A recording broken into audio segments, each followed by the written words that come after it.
이번 주 날씨가 참 좋았었습니다.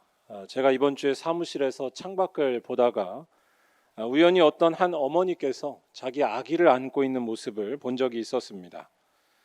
따뜻한 한 오전에 한 젊은 어머니께서 교회 앞에 있는 공원 벤치에 앉아서 아기를 안고 젖병을 먹이고 있는 모습이었습니다.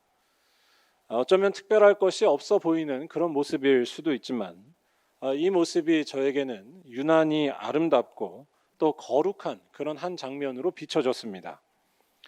아기를 가슴에 품고 젖병을 물리고 있었던 이 어머니는 아기에게 온전히 집중한 상태였습니다. 눈빛은 젖병을 물고 있는 아기에게 고정되어 있었고요. 모든 신경이 이 아기에게 가 있다는 것을 멀리서도 잘 느낄 수 있었습니다. 이 어머니께서는 아기를 안은 채로 몸을 살짝 흔들고 있었는데 아마도 아기가 젖병에 있는 우유를 천천히 잘 먹도록 하기 위한 행동 같아 보였습니다. 또 엄마 품에 안겨 있었던 이 아기 역시도 마찬가지였습니다. 아기는 젖병을 문 채로 어머니에게서 눈을 떼지 못하고 있었습니다. 어머니만을 뚫어져라 바라보던 모습이었습니다. 그러한 아기에게는 아무런 불안이나 걱정이 없어 보였습니다. 비록 멀리서 지켜본 짧은 순간이었고 짧은 모습이었지만 어머니와 아기 사이에 있는 충만한 하나됨이 고스란히 전해지는 시간이었습니다. 그래서 이 모습을 보면서 마치 꼭 시간이 멈춰 있는 것 같다라는 느낌이 들기도 했었습니다. 그런데 이 모습을 보면서 무엇보다 크게 느낄 수 있었던 것은 하나님이 우리들 곁에 멀리 계시지 않는구나라는 것이었습니다. 자녀를 향한 부모님의 지극한 모습에서 우리는 하나님을 느낄 수 있습니다. 우리를 지켜보시며 사랑으로 보살피시는 하나님이 부모님을 통해서 나타나는 것입니다. 또한 부모님에게 완전히 자기 자신을 맡긴 자녀를 통해서 하나님과 동행한다는 것이 무엇인지를 잘 배우고 알 수 있습니다. 하나님만 바라보기에 그 영혼에 흔들림이 없고 고요함만이 가득한 그 모습이 부모님에게 꼭 안겨있는 아기에게서 나타난다는 것입니다. 부모님은 하나님을 비춰주는 거울이 됩니다. 또한 부모님께 의지하는 자녀의 모습은 하나님과 함께 살아가는 믿음의 삶의 모형이 되기도 한다는 것입니다. 오늘은 어버이 주일이고 또한 어버이날입니다. 저는 개인적으로 어린이날만을 빨간색 날로 하는 것은 문제가 있다라고 생각합니다. 어버이날도 꼭 빨간색으로 된 공휴일이 되기를 간절히 기도하고 있습니다. 어린이가 있는 집은 있을 수도 있고 없을 수도 있습니다. 하지만 부모님은 그렇지 않기 때문입니다. 비록 부모님을 일찍 여의거나 또는 부모님과 사이가 안 좋을 수는 있겠지만 누구에게나 부모님은 계시는 분이기 때문입니다. 성경은 이러한 부모님에 대해 어버이에 대해서 철저히 공경하라고 말하는 책입니다. 부모 공경에 대한 말씀은 성경에서 여러 번 반복되어서 나옵니다. 제가 부모님에 대한 성경 구절들을 쭉 한번 조사해 봤는데 성경에는 부모님에 대한 성경 구절이 매우 많이 나올 뿐만 아니라 아주 강력하고 또 심각하게 나오고 있는 것을 볼 수 있습니다. 출애굽기 21장 15절을 보면 자기 아버지나 어머니를 치는 자는 반드시 죽일지니라 라고 말하고 있습니다. 또한 신명기 21장 18절에서 21절까지의 말씀도 보면 이와 비슷한 말씀이 나오는데요. 특별히 신명기 21장 21절을 보면 부모를 무시하며 살아가는 완악한 자녀를 향해 돌로 쳐서 죽이라 라고 명령합니다. 또 잠언 30장 17절에는 더 심각한 말씀이 나옵니다. 아비를 조롱하며 어미 순종하기를 싫어하는 자의 눈은 골짜기에 까마귀에게 쪼이고 독수리 새끼에게 먹히리라. 아주 무서운 말씀이죠. 지금 소개해드린 이런 말씀들은 이른바 불효자를 징계하는 것에 대한 경고의 말씀입니다. 불효자에 대해서는 강력히 징계를 하라고 말하고 있습니다. 그런데 불효자에 대한 말씀만 이렇게 강력한 것은 아닙니다. 성경은 보다 적극적으로 부모에 대해 공경하라는 말씀을 여러 차례 강조합니다. 출애굽기 20장 12절에서 부모를 공경하라라고 말하고 있고요. 또 신명기 5장 16절에서도 부모를 공경하라라고 다시 한번 이야기합니다. 그런데 여기에서 중요한 사실이 한 가지 있습니다. 여기에서 말하고 있는 이 공경이라고 하는 단어는 부모님께만 쓰이지 않았다는 것입니다. 공경이란 단어는 부모님께만 쓰이지 않았습니다. 구약을 연구한 성경학자들에 따르면 이 공경이라고 하는 단어가 원어로 볼 때에는 구약에서 딱 4번 쓰였다고 합니다. 앞서 말씀드린 부모님께 2번 쓰인 것이 있었고, 그리고 나서 하나님께 2번 쓰인 것입니다. 예를 들어 하나님께 쓰인 것을 보면 잠언 3장 9절에 이렇게 나옵니다. 내 재물과 내 소산물의 처음 익은 열매로 여호와를 공경하라 라고 말하고 있습니다. 또한 이사야 24장 15절에서도 여호와를 영화롭게 하며 라고 말하는데요. 여기에서 영화롭게 한다라는 이 말이 바로 공경과 같은 말입니다. 그런데 이 말이 앞서 말씀드린 부모 공경에 대한 말씀에서도 출애굽기 20장과 신명기 5장에서도 똑같이 쓰였다는 것입니다. 하나님께 쓰는 말을 부모님께 쓰고 있다는 것입니다. 성경에서 이렇게 하나님께만 쓰는 말을 다른 이들을 향해서도 붙이는 경우는 없습니다. 부모님만이 예외입니다. 성경은 하나님과 부모님 외에는 그 누구도 공경하라고 말하지 않습니다. 왕을 공경하라고 하지도 않고요. 제사장이나 선지자들을 공경하라고 말하지도 않습니다. 오직 하나님만을, 또한 부모님만을 공경하라고 말하는 것이 성경입니다. 여러분, 성경이 말하는 이러한 사실들이 여러분들에게는 어떻게 느껴지시나요? 부모 공경에 대해서 대단히 심각하고 강력하게 말하는 것이 성경입니다. 부모님에 대한 문제는 곧 하나님에 대한 문제와 같다는 것입니다. 그렇다면 왜 성경은 이렇게 부모 공경에 대해 강력하고 심각하게 명령하는지 그 이유를 우리가 잘 알아야 합니다. 오늘 우리가 읽은 말씀이 바로 그 이유를 말해준다고 할 수 있습니다. 우리 다 함께 오늘 말씀 1절에서부터 3절까지를 다시 한번 읽어보도록 하겠습니다. 자녀들아, 주 안에서 너희 부모에게 순종하라. 이것이 옳으니라. 내 아버지와 어머니를 공경하라. 이것은 약속이 있는 첫 계명이니 이로써 내가 잘 되고 땅에서 장수하리라. 아멘. 오늘 에베소서의 말씀은 부모 공경을 하라고 말하면서 그냥 말하고 있지 않습니다. 무턱대고 부모 공경을 하라고 말하지 않습니다. 부모 공경은 약속이 있는 첫 번째 계명이기 때문에 반드시 해야 한다고 말하는 것이 오늘 말씀입니다. 여기에서 말하는 약속이라는 것은 하나님께서 부모를 공경한 자에게 주시는 약속과 상급을 의미합니다. 방금 읽었었던 3절에 나오는 내가 잘 되고 땅에서 장수하리라 라는 말씀이 바로 그 약속의 내용입니다. 부모 공경은 자식들에게 반드시 유익이 된다는 것입니다.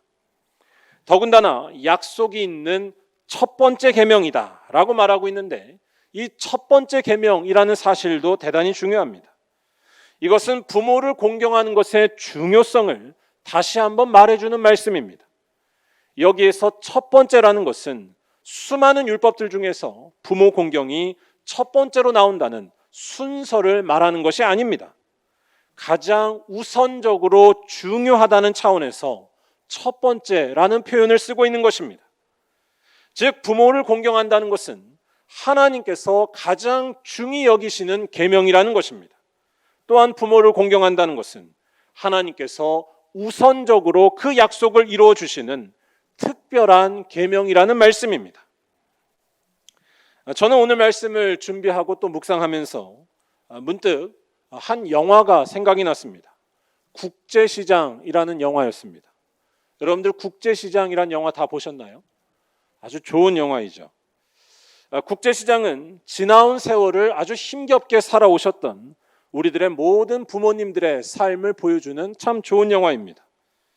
이 영화의 주인공인 덕수는 공부 잘하는 동생을 위해서 자기가 공부하고 싶은 것을 포기합니다. 대신에 국제시장, 그 시장 한 바닥에서 일하는 것을 선택합니다. 또한 덕수는 가족을 위해서 총탄이 빗발치는 월남전에 나아가 생사를 넘는 일을 수없이 겪기도 합니다. 또한 멀리 낯선 독일 땅에 가 광부로 일하면서 온갖 인종차별을 당하고 그러면서 시커먼 석탄을 캐내는 일을 하기도 합니다. 이 모든 일들은 다 가족을 위해서 헌신한 참으로 고귀한 모습이었습니다. 영화의 주인공인 덕수는 이러한 일들을 감당하는 것을 통해 비록 힘들었지만 사랑하는 가정을 잘 지키고 꾸려나갈 수 있었습니다. 결국 그는 노인이 되었을 때 아주 단란하고 행복한 가정을 만들 수 있었습니다. 자녀들과 손주들이 정말로 행복하고 사랑스럽게 뛰노는 귀한 가정을 이룬 것이었습니다. 그런데 이 영화의 마지막 장면을 보면 한 가지 인상 깊은 장면이 나옵니다. 영화의 주인공인 덕수가 그동안 왜 그렇게 열심히 살아올 수 있었는지 그 결정적인 이유가 이 마지막 장면에 등장합니다. 덕수가 지나온 세월 동안 모든 힘든 것들을 참고 견디면서 열심히 살아온 것은 단순히 가족들을 위해서라는 이 한마디 말로 다 설명되는 것이 아니었습니다. 덕수는 어릴 때 잃어버렸던 아버지께서 주신 말씀을 지키기 위해, 즉 부모님을 섬기고 끝까지 따르기 위해, 부모님을 공경하기 위해서 지금까지 모든 것들을 견디고 이겨낸 것이었다는 사실입니다. 이 덕수는 6.25 전쟁 당시에 흥남 철수 때 피난을 가다가 아버지와 헤어지게 됩니다. 그때 아버지는 장남인 덕수에게 이제는 내가 가장이다 라고 말합니다. 가족들을 잘 돌보라고 부탁한 것이었습니다. 덕수는 평생 동안 아버지의 그 부탁을 지키기 위해서 열심히 살아온 것이었습니다. 아버지의 말씀을 따르고 아버지의 뜻을 존중하며 공경하기 위해 그의 인생 가운데 열심히 살아온 것이었습니다. 이 사실을 보여주는 이 영화의 마지막 장면을 여러분들에게 한번 보여드리려고 하는데요. 보시면서 우시면 안 됩니다. 한번 다 같이 보도록 하겠습니다.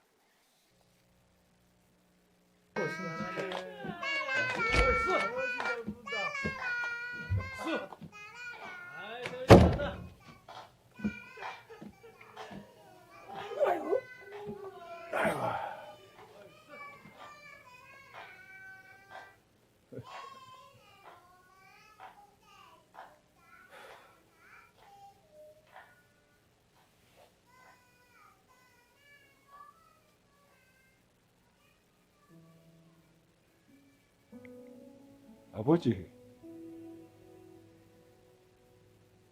내 약속 잘 지켰지?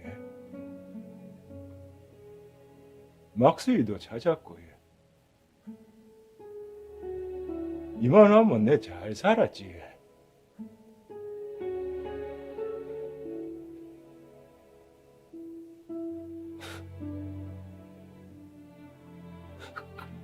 근데 내 진짜 힘들었거든요.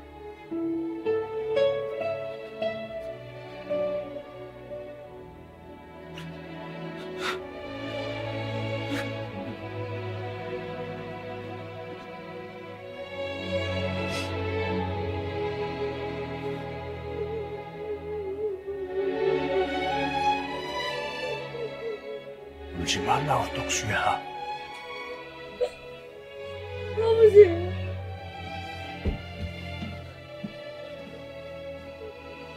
그래.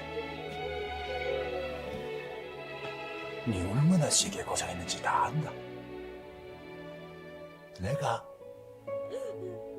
너한테 영 고맙다. 내 못한 거 네가 잘 해줘서 진짜 고맙다. 아버지. 아버지가 되게 보고 싶었습니다.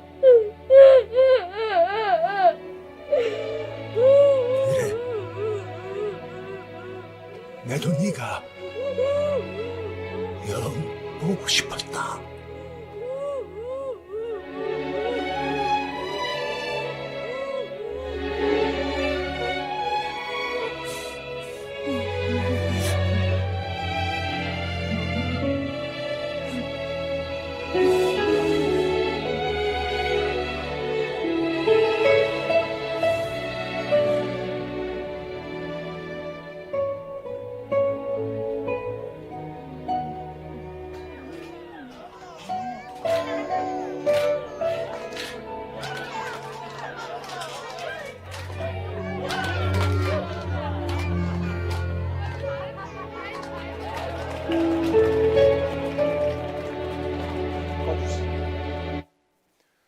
여러분들 어떻게 잘 보셨나요?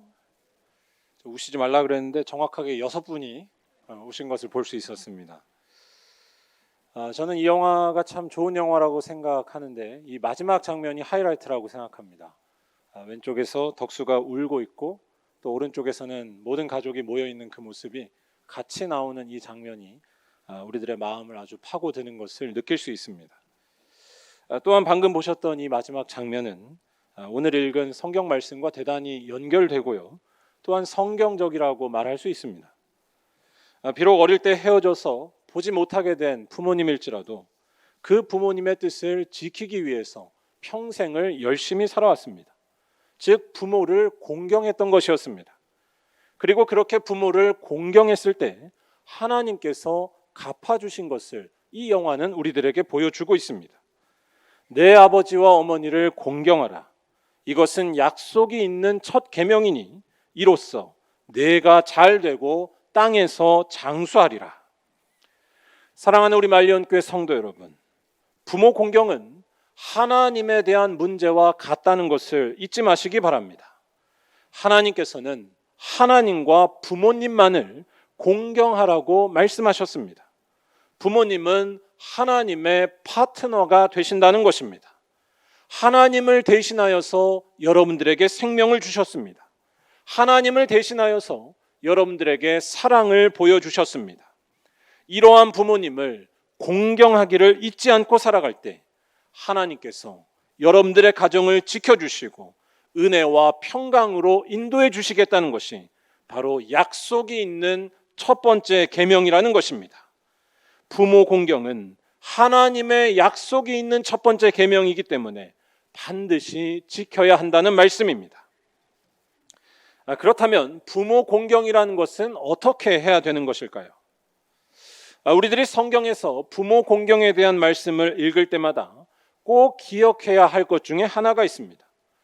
부모 공경에 대한 이러한 말씀들은 사실 아주 어린 자녀들을 대상으로 한 말씀이 아니라는 것입니다.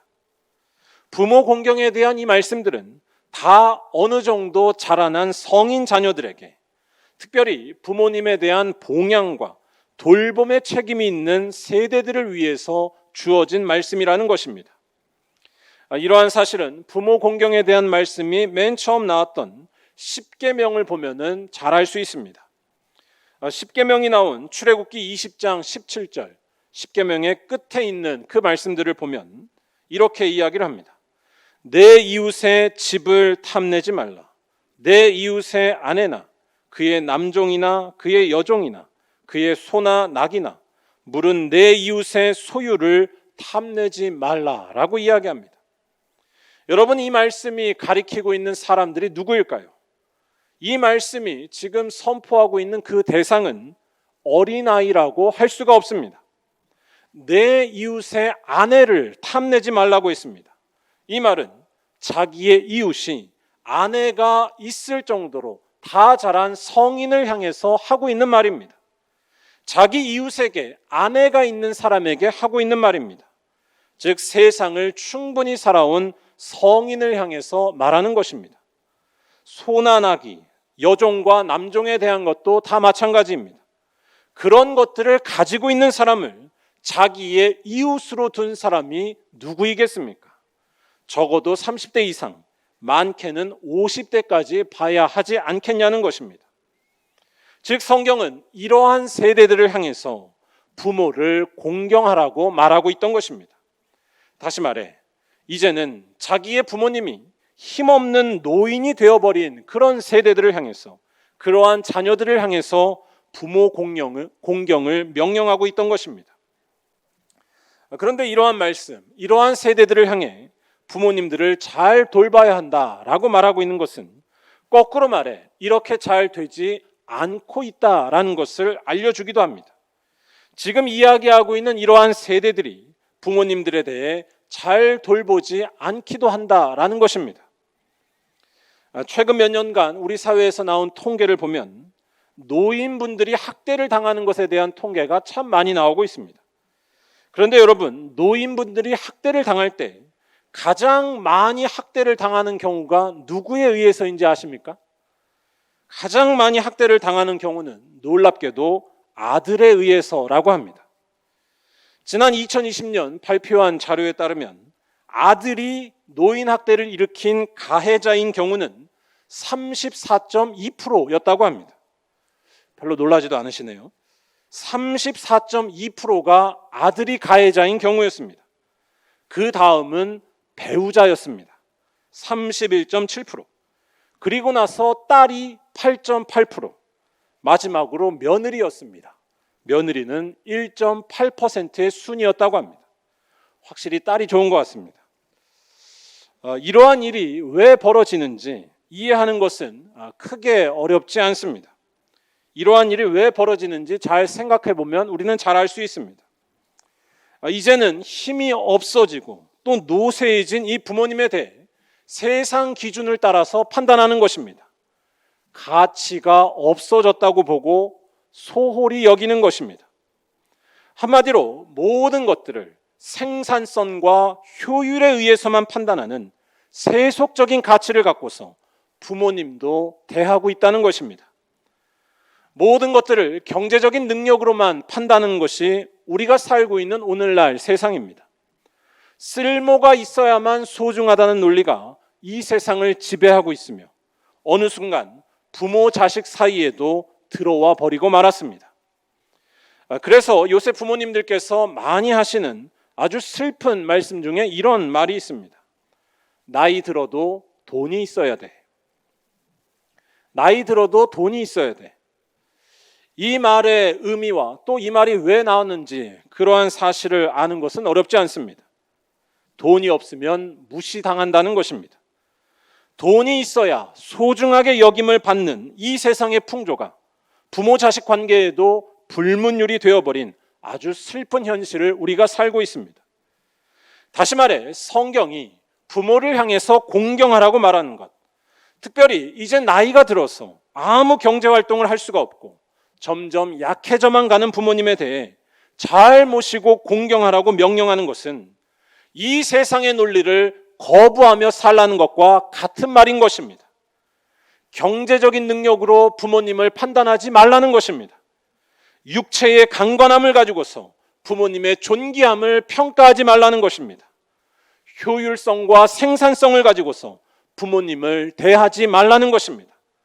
더 이상 경제활동을 할 수 없으셔도 하실 수 있는 일이 별로 없고 꼬부랑 할머니 할아버지가 되실지라도 부모님을 소중한 존재로, 고귀한 존재로 하나님의 생명으로 여기며 살라는 것입니다. 아까 설명드렸던 불효자에 대한 말씀을 다시 한번 기억해 보시기 바랍니다. 불효자에 대한 그런 말씀이 왜 나왔을까요? 다 이러한 차원에서 나왔던 이야기를 할 수 있습니다. 부모를 조롱하지 말라고 말했습니다. 부모를 저주하지 말라고 말했었습니다. 부모를 조롱하고 저주하는 것에 대한 말씀이 성경에 왜 나왔었을까요? 오늘날처럼 모든 것들을 효율의 기준으로 판단하면서 부모님에 대해서도 그렇게 봤던 일들이 옛날 이스라엘에서도 일어났었다는 것입니다. 사랑하는 우리 말년교회 성도 여러분, 특별히 부모님을 돌봐야 할 책임이 있는 모든 성도 여러분, 오늘 말씀이 부담스럽게 느껴질 수도 있을지 모르겠지만 세상과는 다른 관점을 가지시고 여러분들의 부모님을 대하시며 또한 공경하고 섬기며 사시기를 바랍니다. 제가 드리는 말씀은 부모님께 경제적으로 모든 지원을 다하라는 경제적인 차원의 이야기만을 말씀드리는 것이 아닙니다. 물론 형편이 되시는 분들께서는 열심을 다해서 부모님께 경제적인 도움을 드리시기를 바랍니다. 제가 오늘 말씀의 제목을 부모님이 하나님의 파트너다라고 정했는데요. 어떤 신학교 교수님께서 쓰신 글을 보니까 이처럼 부모님의 위치가 하나님과 비슷하다라고 한다면 우리들의 헌금 생활에도 좀 변화가 있어야 한다라는 주장을 하기도 했습니다. 11조 헌금을 하나님께 드리듯이 부모 11조를 드려야 한다라는 이색적인 주장을 한 것이었습니다. 여러분들 부모 11조 어떠신가요? 다들 부담스러워 하시는 것 같은데 여기에 계신 분들 중에 형편이 되신다면 부모 11조도 하게 되는 결단과 은혜가 있으시기를 간절히 바랍니다. 부모님에게 경제적인 도움을 드려도 하나님께서 채워주시기에 조금도 부족함이 없는 형편이 다 되시기를 주님의 이름으로 간절히 축원합니다. 하지만 여러분들이 꼭 명심해야 될 이것보다 더 중요한 것이 있습니다. 아까 말씀드린 대로 부모님을 소홀히 여기지 않는 것입니다. 부모님에 대해 정서적으로 지지해 드리는 것입니다. 부모님이 돈을 버시던 안 버시던 여전히 중요한 존재이시고 한 인격체로서 존중하는 것이야말로 정말로 하나님께서 원하시는 모습이라는 것입니다. 저는 이러한 부모 공경의 자세가 지극히 신앙적인 것이라고 느껴졌습니다. 여러분 이스라엘의 역사를 보시면 한 가지 재미있는 사실을 알게 되는 것이 이스라엘 백성들이 하나님께 제사를 아예 드리지 않거나 신앙을 아예 버린 때는 없었다는 것입니다. 이스라엘의 초대 왕 사울도 하나님께 제사한 사람이었습니다. 또한 아합이나 오므리 같은 아주 악한 왕들도 예루살렘 성전 자체를 없애거나 하지는 않았습니다. 그들은 하나님 앞에 제사했고 예루살렘 성전을 찾았습니다. 하지만 문제는 하나님을 대하는 태도였습니다. 예배를 드리지 않는 것이 아니라 하나님을 존중하지 않으며 사는 것이었습니다. 예배하고 제사를 다 드려도 하나님의 뜻을 무시하며 살아가는 것이 이스라엘이 저지른 결정적인 악이었습니다. 하나님을 없는 분 취급한 것이었습니다. 사랑하는 우리 말리언교회 성도 여러분, 여러분들의 믿음이 하나님을 없는 분 취급하는 것이 아니라 하나님을 정말로 살아있는 분으로 여기며 살아가는 거룩하고 살아있는 믿음이 되기를 간절히 소망합니다. 그리고 이와 같은 믿음은 다른 것에서 나타나는 것이 아니라는 것입니다. 여러분들의 부모님을 향한 태도와 마음에서 드러난다는 것을 잊지 마시기를 바랍니다. 부모님께서 경제적인 능력이 있든지 없든지, 아니 세상에서 점점 작고 초라해질수록 오히려 더 존중하는 모습이 있으실 때에 하나님께서 여러분들의 삶을 기뻐 받아주실 줄로 믿습니다. 그런데 여기에서 마지막으로 우리들이 잘 생각해야 할 것이 하나 있습니다. 지금 말씀드린 것처럼 세상의 관점과 기준을 초월해서 부모님을 늘 공경하며 살아가는 이 태도는 우리들 스스로의 힘으로 나오지 않는다는 것입니다. 사람을 평가하는 기준을 가진 것에 많고 적음에서 또는 겉으로 드러난 것에서 또는 효율성에서 찾으려는 이 태도는 대단히 강력해서 우리가 이기기가 어렵습니다.